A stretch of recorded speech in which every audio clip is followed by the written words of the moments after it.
అందులో మొదటి విషయం ఏం చెప్పాడు అంటే, జనులకు ఒడబాటకు విధమున నడచుచు లోక నింద్యముల నుడుగుచు.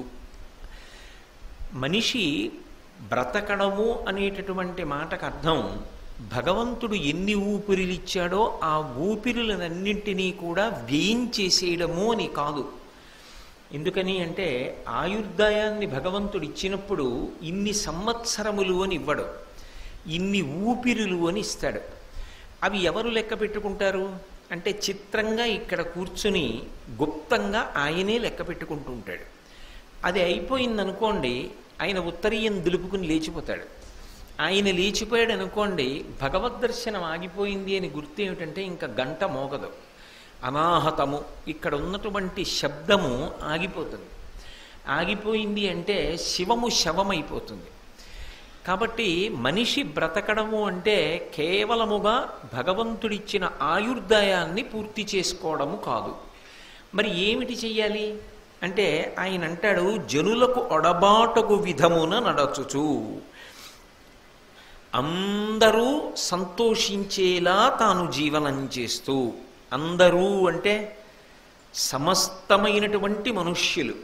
అందులో మళ్ళీ భేదభావనలు ఏ కారణం చేత చూడడానికి వీలు కాదు. స్త్రీ, పురుష, పండిత, పామర, కుల, మత, వర్ణ, వర్గ, ధనిక, పేద విచక్షణ మనస్సు యందు ఉండరాదు. వాళ్ళు కూడా మనుష్యులే అన్న భావన తప్ప వేరొక భావన మనసునందు ఉండడానికి వీల్లేదు. అటువంటి భావనతో ప్రారంభం చేసి జనులకు ఒడబాటకు విధమున నడచుచు లోక నింద్యముల నుడుగుచు. ఏ పనులు మనం చేస్తే లోకమంతా మనని నింద చేస్తుందో, తప్పు పడుతుందో అటువంటి పనులను ప్రయత్నపూర్వకంగా చెయ్యకుండా ఉంటూ.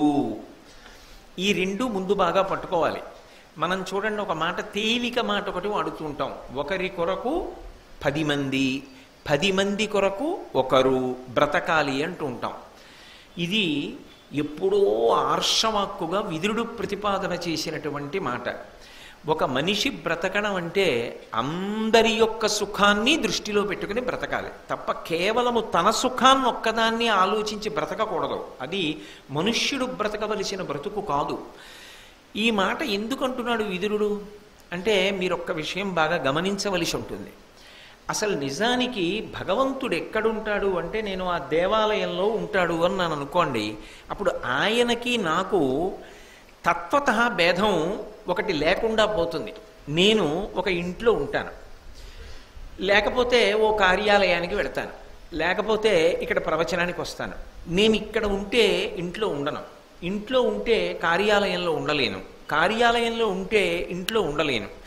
ఈ 3 చోట్ల కాకుండా నేను ఏదైనా ఊరిడితే కాకినాడలో ఉండలేను. అయ్యప్ప స్వామి ఎక్కడున్నారంటే ఇక్కడే ఉన్నారు అన్నాను అనుకోండి, అది మొదట్లో బాగుంటుందేమో. కానీ తర్వాత నాకేమవ్వాలంటే అయ్యప్ప ఎక్కడున్నారు అని అడిగారు అనుకోండి, ఆవిడ అయ్యప్పే, ఆవిడ అయ్యప్పే, ఆయన అయ్యప్పే, ఆయన అయ్యప్పే, ఇది అయ్యప్పే, ఇది అయ్యప్పే, ఇది అయ్యప్పే, అయ్యప్ప కానిది లేదు అన్న స్థాయికి ఎదిగాను అనుకోండి, అప్పుడు నేను చూడడానికి భేదం లేదు, అంతటా ఉన్నది భగవంతుడే. అందుకే అసలు మీరు జాగ్రత్తగా గమనిస్తే విష్ణు సహస్రనామ స్తోత్రంలో మొట్టమొదటి నామం ఏదున్నదో అదొక్కటే విష్ణువు యొక్క నామము. మిగిలిన నామములు ఆ నామమునకు వ్యాఖ్యానములు. మీరు కొంచెం జాగ్రత్తగా పరిశీలిస్తే ఎందుకో తెలుసా, అసలు విష్ణువుకి మొదటి పేరు ఏమిటి? విశ్వం.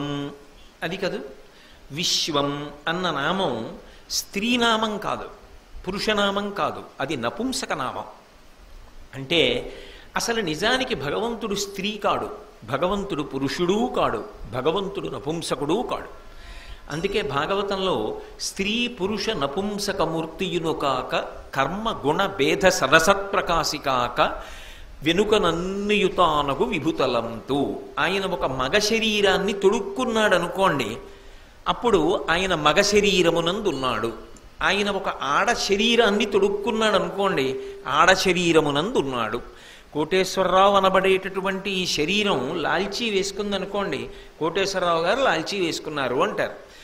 ఇది రేపు కార్యాలయానికి అడుతూ చొక్కా వేసుకుందనుకోండి, కోటేశ్వరరావు గారు చొక్కా వేసుకున్నారు అంటారు. అనుష్ఠానం చేసుకుంటూ చొక్కా బనీను ఏమీ లేకుండా ఉత్తరీయం ఒకటే వేసి కూర్చున్నాను అనుకోండి, కోటేశ్వరరావు ఉత్తరీయం ఒక్కటే వేసుకున్నారు అంటారు. కోటేశ్వరరావు ధరించాడు వాటన్నిటినీ. అలా భగవంతుడు ధరిస్తున్నాడు ఈ స్త్రీ రూపాన్ని, పురుష రూపాన్ని, ఇన్నిటినీ ఆయన ధరిస్తున్నాడు. ఈ విశ్వమంతా ఆయనే, ఆయన కానిది ఏదీ లేదు, అన్నీ ఆయనే అయి ఉన్నాడు. బంగారమే చెవుల యొక్క తాటంకములుగా, బంగారమే కేయూరములుగా, బంగారమే పాదమంజీరములుగా, బంగారమే ఉంగరములుగా, బంగారమే హారములుగా, బంగారమే కిరీటముగా రూపాంతరం చెంది అనేక పేర్లతో పిలవబడినట్టు ఆ భగవంతుడే ఇన్ని రూపాలను పొంది ఇన్ని రూపాలుగా కనబడుతున్నాడు, ఇన్ని రూపాలుగా పిలవబడుతున్నాడు. కానీ ఇన్నిటిగా పిలవబడుతున్నా కరిగించేస్తే బంగారమే. బంగారం లేని రూపాలు రావు, రూపాలు లేకపోయినా బంగారం ఉంటుంది కరిగించేస్తే.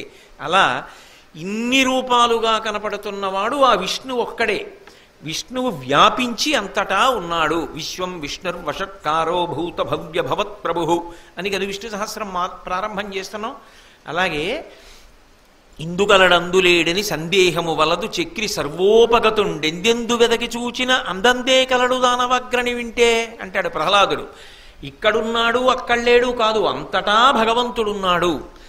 అలాగే భాగవతాన్ని ప్రవచనం చేయడం మొదలుపెట్టగానే శుకబ్రహ్మ పరీక్షిన్ మహారాజు గారితో ఒక మాట అంటాడు. హరిమయము విశ్వమంతయు, హరి విశ్వమయుండు, సంధియము పని లేదు. అసలు హరిమయము కాని ద్రవ్యము పరమాణువు లేదు వంశపావన వింటే. ఇది మొట్టమొదట శుకబ్రహ్మ భాగవతంలో పరీక్షిత్తుకి చెప్పిన పరమసత్యం. హరిమయము విశ్వమంతయు, ఈ కనపడుతున్న విశ్వమంతా హరియే నిండి ఉన్నాడు, ఆయనే ఉన్నాడు. బంగారము ఆభరణములైనట్టు, ఆభరణముల నిండా బంగారం లేదు. అలా హరిమయము విశ్వమంతయు, హరి విశ్వమయుండు, ఆ హరియే విశ్వం యొక్క రూపాన్ని పొందాడు. ఇప్పుడు హరిమయము కాని ద్రవ్యము పరమాణువు లేదు వంశపావన వింటే, అసలు ఆయన కానిది ఏదీ లేదు. ఇప్పుడు విదురుడు చెప్తున్న ప్రతిపాదనలో ఉన్న లోతైన విషయం ఏమిటంటే, సమాజ సేవ ద్వారా మనశ్శుద్ధిని పొందడమా, మనశ్శుద్ధిని పొంది సమాజ సేవ చేయడమా? ఏది? నేను గుళ్ళోకి వెళ్ళడం ఎందుకు అంటే మనశ్శుద్ధిని పొందుట కొరకు. నేను ఈ దేవాలయ ప్రాంగణంలోకి వచ్చాననుకోండి, ఏ పని చేస్తున్నా ఏం ఆలోచిస్తాను? అమ్మో నేను ఇక్కడ ఈ పని చేస్తే అయ్యప్పకి చీకాకు కలుగుతుందా అని ఆలోచిస్తానా? ఆలోచించనా? ఇది గుడి, నేను ఇక్కడ ఇలా చేయకూడదు, ఇలా ప్రవర్తించకూడదు. ఇది గుడి, నేను ఇక్కడ ఇలాగే ఉండాలి, ఎందుకంటే ఇది భగవంతుడు ఉన్న ప్రదేశం అనుకుంటున్నానా? మరి అంతటా విశ్వమందు విష్ణువే ఉన్నాడు అన్న భావన సత్యము అని శాస్త్రం చెప్తున్నప్పుడు ఈ సమాజమంతా భగవన్మయము. ఇప్పుడు నేను ఎవరికైనా ఏదైనా ఉపకారం చేశాననుకోండి, ఈశ్వరుడు నాకు వాక్కునిచ్చాడు, నేను 4 మంచి మాటలు చెప్పాననుకోండి, నేను మీకు ఉపకారం చేశానా? నేను సమాజం అనేటటువంటి దేవాలయంలో సేవ చేసుకుని తరించానా? నేను మీకు ఉపకారం చేయట్లేదు, నేను తరించడానికి అది కారణమైంది. నేను సమాజమునకు సేవ చేసుకుంటున్నాను. ఒకడికి బలం ఉంది, ఆ బలంతో ఒక బలహీనుణ్ణి రక్షించాడు. విష్ణువు బలహీనుడి రూపంలో వచ్చి నీ బలాన్ని ఉపయోగించి పుణ్యం కింద మార్చుకోమని అనుగ్రహించాడు. ఇప్పుడు ఈయన ఉద్ధరణ పొందుతున్నాడు. ఒకడి దగ్గర డబ్బు ఉంది, ఆ డబ్బు ఇంకొకడికి ఇచ్చి బాగా చదువుకోవడానికో కష్టం నుంచి గట్టెక్కడానికో తాను ఉపయోగపడి, ఈశ్వర ఈ డబ్బిచ్చిన వాడివి నువ్వే, డబ్బు వలన ఒకడికి ఉపకారం చెయ్యడానికి వీలుగా ఉపకారమును పొందడానికి యోగ్యమైన వ్యక్తి రూపంలో ఎదురుకుండా వచ్చి నిలబడి నా చేత ఉపకారమును పొంది నన్ను అనుగ్రహించిన వాడివి నువ్వే. ఇప్పుడు ఇది గర్వం ఏర్పడడానికి కారణము కాదు. బాగా పట్టుకున్నారో లేదో నేను అన్నమాట. మీరు తరిస్తున్నారు తప్ప మీరు అవతల వారిని ఏమీ ఉపకారం చెయ్యట్లేదు. అప్పుడు మీరు గర్వించడానికి కారణమేముంది? నేను 2 అరటిపళ్ళు పట్టుకొచ్చి అయ్యప్పకి ఇచ్చానుకోండి, అయ్యప్ప నేను ఎట్టకపోతే నువ్వేం తింటావు అంటానా? అయ్యప్ప నాకు 25 అరటిపళ్ళు ఇస్తే 2 నీ కట్టుకొచ్చి ఇచ్చా, ఈ అరటిపళ్ళు నువ్వు ఇచ్చినవి నేను సృష్టించానా ఏమి అంటానా అననా? అలాగే సమాజమునకు చేసేటటువంటి సేవ యందు నేను చేస్తున్నాను అన్నాను అనుకోండి, సమాజమునకు నా వలన ఉపకారం జరుగుతోంది అన్నాను అనుకోండి, వెంటనే అది నా గర్వమునకు కారణమవుతుందా? నాకు బలం ఉంది, సమాజంలో బలహీనుల్ని రక్షిస్తున్నా, అది నా గర్వానికి కారణం. నా దగ్గర వాక్కు ఉంది కాబట్టి నీ చెప్తున్నా, అదో గర్వం. నా దగ్గర డబ్బు ఉంది, నేను చదువుకోలేకపోతున్న వాళ్ళకి 10 మందికి నేను చదువుకోవడానికి డబ్బు ఇచ్చా, అదో గర్వం. ఇప్పుడు ఏమైంది? సమాజ సేవకు నీవు ఉపయోగపడుతున్నావు అంటే గర్వమునకు కారణం కాదు. సేవ చేసుకోవడానికి నాకు సమాజం అవకాశం ఇచ్చి ఉద్ధరణ కల్పిస్తోంది. ఈ గుడి ఉంది, మీరు వచ్చి తుడిచారు. అప్పుడు మీరు గుడికి ఉపకారం చేశారా? తుడిపించుకుని గుడి మీకు పుణ్యం ఇచ్చిందా? గుడి మీకు పుణ్యం ఇచ్చింది. గుడి ఉంది కాబట్టి మీరు వచ్చి తుడిచి పుణ్యం పొందారు. గుడి లేకపోతే ఎలా, ఎక్కడ తుడుస్తారు, ఎలా పుణ్యం పొందుతారు? ఒంట్లో బలం ఉంటే ఎందుకు పనికి వస్తుంది? మీ దగ్గర 10 పళ్ళు ఉన్నాయి, 4 పళ్ళు పట్టుకొచ్చి ఇచ్చారు. ఆ 10 పళ్ళు ఇచ్చినవాడు వాడే. అందులోంచి 4 పళ్ళు వాడికి ఇచ్చి పుణ్యాన్ని సంపాదించారు, సంతోషాన్ని పొందారు, భగవత్ సేవ చేయగలిగారు. ఈ ప్రాంగణం ఉంది కాబట్టి, సమాజం ఉన్నది కాబట్టి నువ్వు సమాజ సేవ చేసుకో. ఎలా అంటే, నువ్వు ఏది చేసిన కారణము చేత అందరూ సంతోషాన్ని మాత్రమే పొందుతారో ఆ పని మాత్రమే చేస్తూ ఉండు.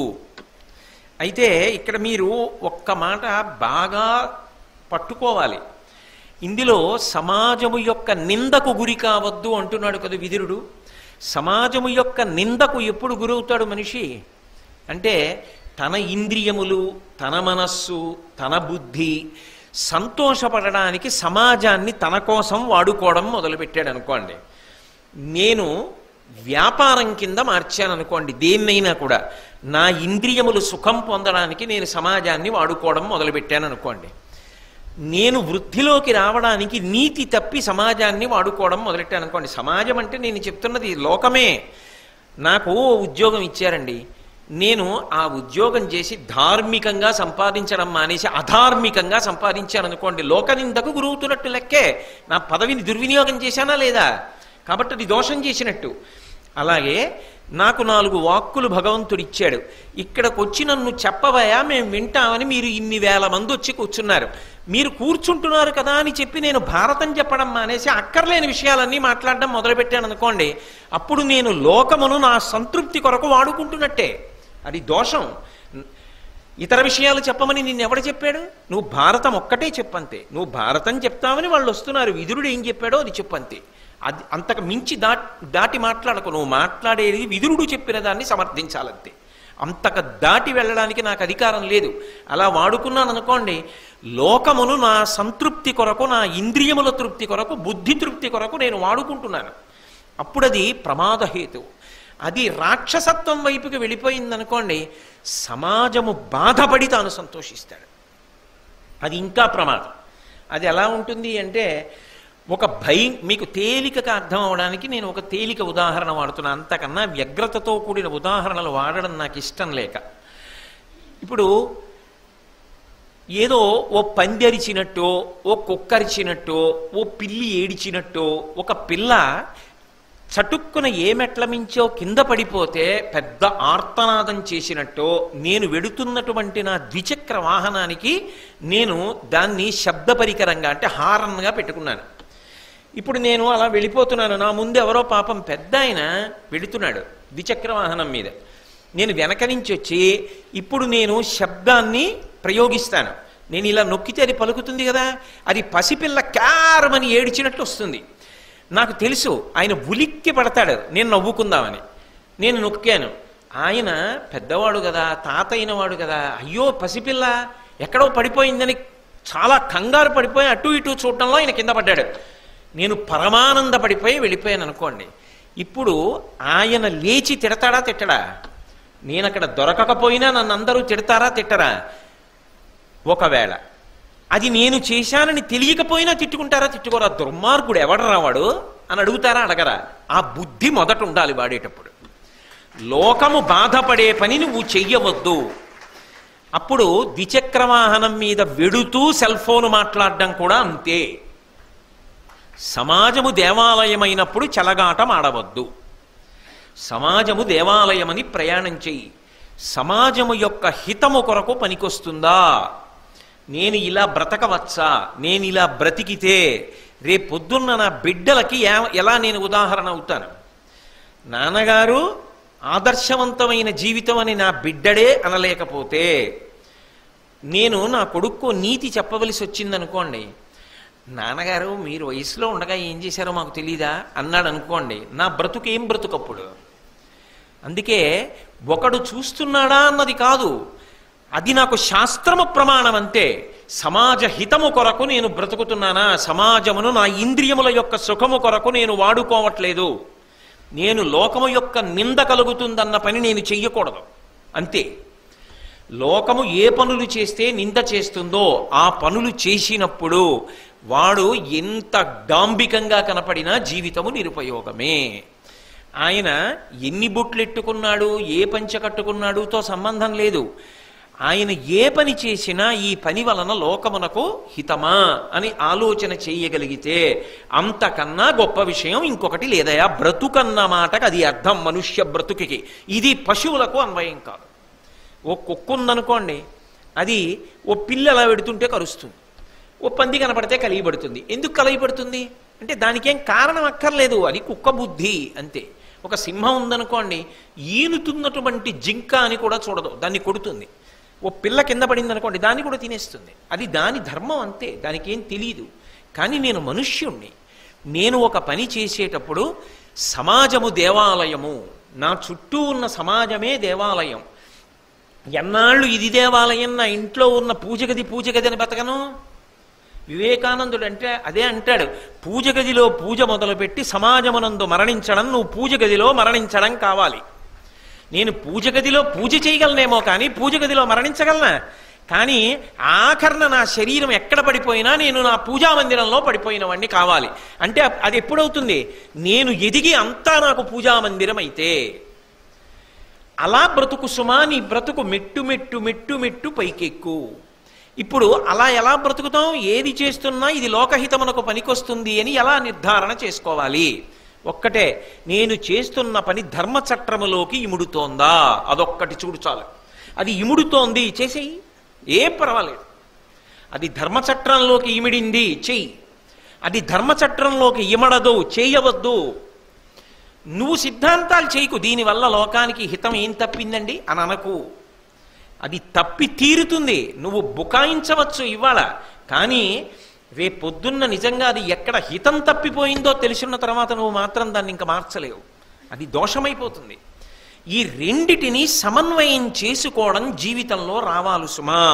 అలా రెండిటిని కలపడం రాకపోతే ఇబ్బందికి వెడుతుంది. కాబట్టి ఇప్పుడు దేవాలయానికి వస్తే ఏం చేస్తున్నావు? పూజ చేస్తున్నావు. సమాజానికి వెడితే ఏం చేస్తావు? నాకు ఏముందని నేను సేవ చేయనండి అని అడక్కు.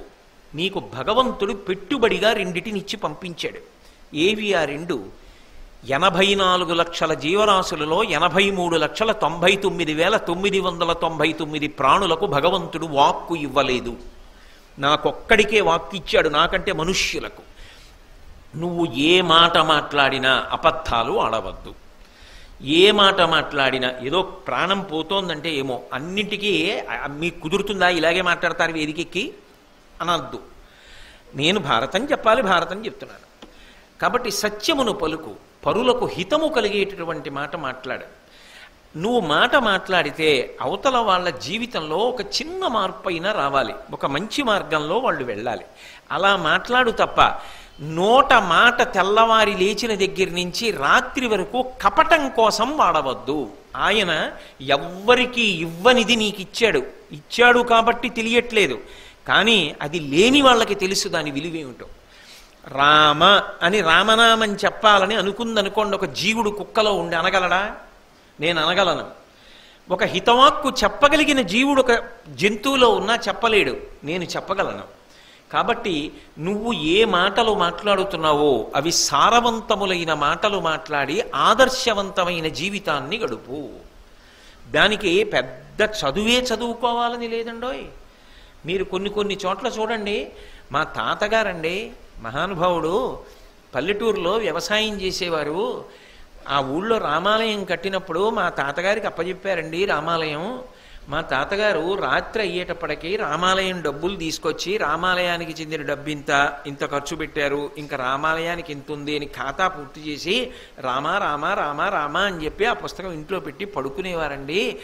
ఆయన జీవితం అయిపోయే వరకు అలా రామనామం చెప్తూ రామాలయానికి సేవ చేసి రామనామంతో వెళ్ళిపోయారు అన్నవాళ్ళు ఉన్నారు. లేరని మీరు అనుకోకండి. మన సత్సంగంలోనే ఉన్న ప్రసాద్ బాబు గారు వాళ్ళ తాతగారు ఎక్కడో పల్లెటూరులో ఒక రామాలయానికి అలా సేవ చేసి తరించారు. ఆ తాతగారిని ఉదాహరణగా పెట్టుకున్నారు అనుకోండి, మీరు కూడా అది ఒక దేవాలయానికి సేవ చేయొచ్చు, మీరు కూడా ఒక దేవాలయాన్ని కాపాడచ్చు. ఆయనలా నిజాయితీగా బ్రతికేవాడిని కదా ఒక రామాలయాన్ని చేతిలో పెట్టారు. అలా నిజాయితీగా జీవించడానికి వాక్కు చాలు, సమాజానికి సేవ చేయడానికి ఈశ్వరుడిచ్చిన శరీరం చాలు. నువ్వు సంపాదించిన డబ్బు పెట్టావా పెట్టలేదా పోనీ వదిలిపెట్టు. ఈ శరీరం ఉన్నది, దీనితో నలుగురికి ఉపకారం చేయలేవా? ఓ కష్టంలో ఉన్నవాడికి నేను చేసి పెడతాను లేవా, నువ్వు చేసి పెట్టలేవా? ఏమంటే ఒక్క పద్యం రాసివ్వండి అంటే ఓ పద్యం రాసి పెట్టలేవా? శ్రీరామ మీ చేత్తో మొదట రాయండి, నేను రామకోట రాసుకుంటానంటే ఉత్సాహపరిచి శ్రీరామ నీ చేత్తో రాసి వాళ్ళని ఉత్సాహపరిచి ఇవ్వలేవా? అవతల వాళ్ళు కష్టంలో ఉంటే ఆదుకుని నువ్వు ఉపకారం చేయలేవా? అది జీర్ణమైన వాడు మహాత్ముడు. మహాత్మా గాంధీ గారు దక్షిణాఫ్రికాలో రైల్లో తలుపు దగ్గర నిలబడి ప్రయాణం చేస్తున్నారు. రైలు వెడుతోంది, ప్రారంభమైంది, రైలు వేగం పుంజుకుంటోంది. చటుక్కున ఆయన కాలి చెప్పు జారి కింద పడిపోయింది. పడిపోగానే గాంధీ గారు ఏం చేశారంటే రెండో కాలి చెప్పు వదిలేశారు. వదిలేస్తే పక్కనున్న వాళ్ళు అన్నారు, అయ్యో అదేమిటి రెండో చెప్పు కూడా వదిలేశారు అన్నారు. గాంధీ గారు అన్నారు, ఒక్క చెప్పు ఉంటే నాకేం ప్రయోజనం, ఒకటి కింద ఒకటి రైల్లో ఉపయోగం ఏముంది, రెండోది కూడా వదిలేస్తే దొరికిన వాళ్ళు వేసుకుంటారు అన్నారు. అది రక్తమునందు జీర్ణమై ఉండాలి. ఆ భావన జీర్ణమవడం సంస్కారం, దానికి ప్రయత్నం చెయ్యాలి. అది వెంటనే వస్తుందా ఆలోచన? అలా వస్తే నువ్వు చదువుకున్న చదువు సార్థక్యం, మనుష్య జన్మ సార్థక్యం. కాబట్టి బ్రతుకుట అన్న మాటకి ఏదో త్యాగం చెయ్యాలనుకో. ప్రతిరోజు కనీసం ఒక్క 10 నిమిషాలు నీ శరీరము వలన ఇంకొకరి శరీరమునకు కలగవలసిన ఖేదము తగ్గుతోందా?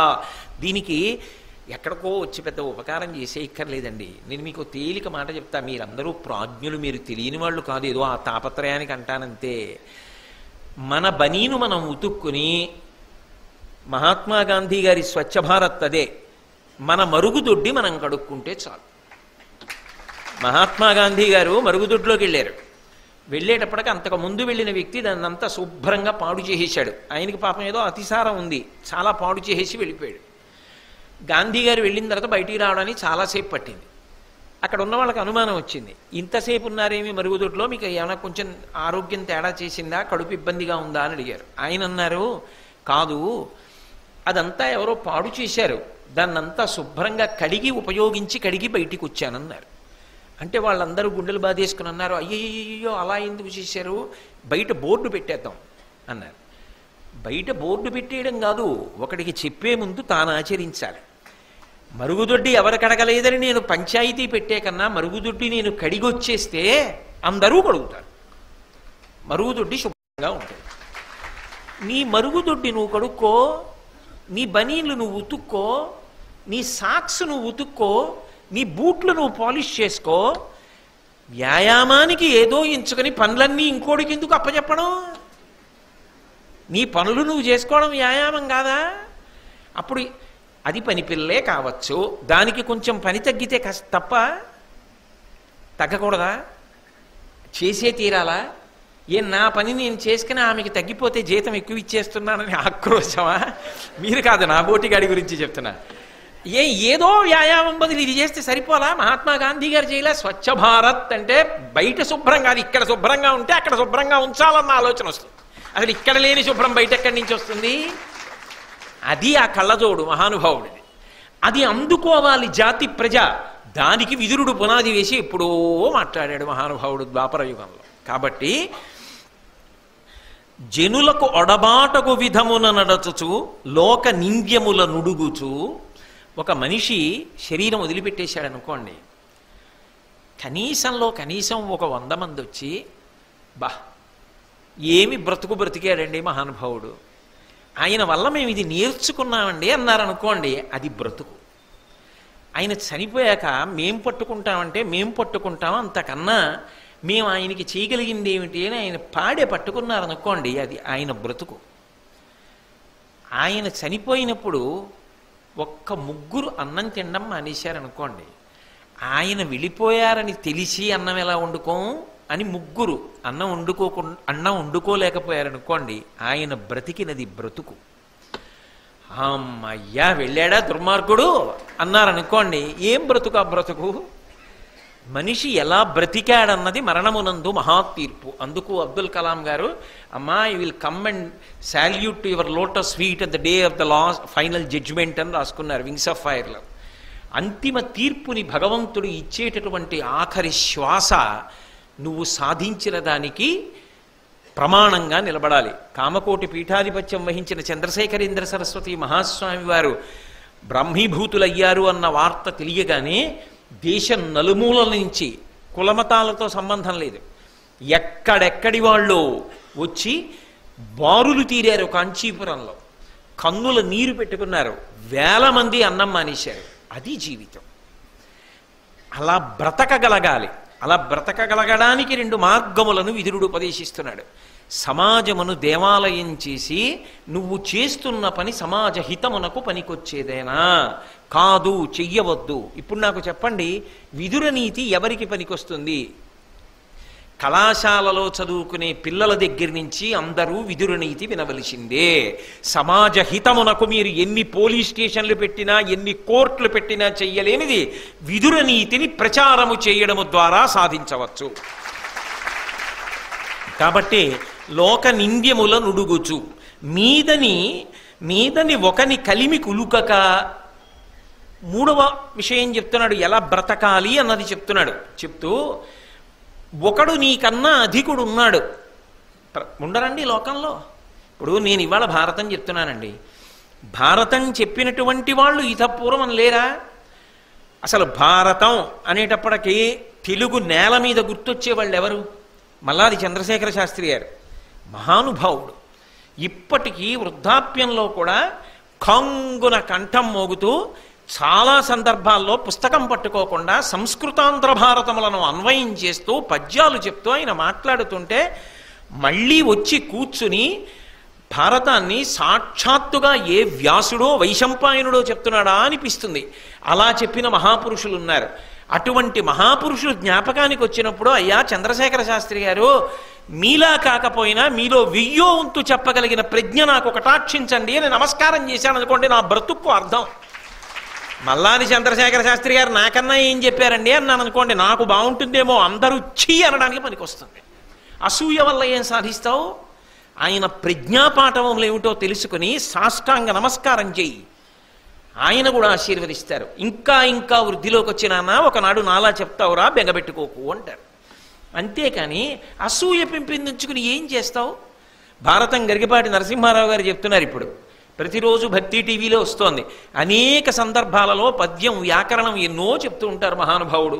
భాష మీద అధికారం ఉన్నవారు మహాసహస్రావధాని. ఆయన చెప్పినట్టు పద్యం గురించి చెప్పమంటే నేను చెప్పగలనా?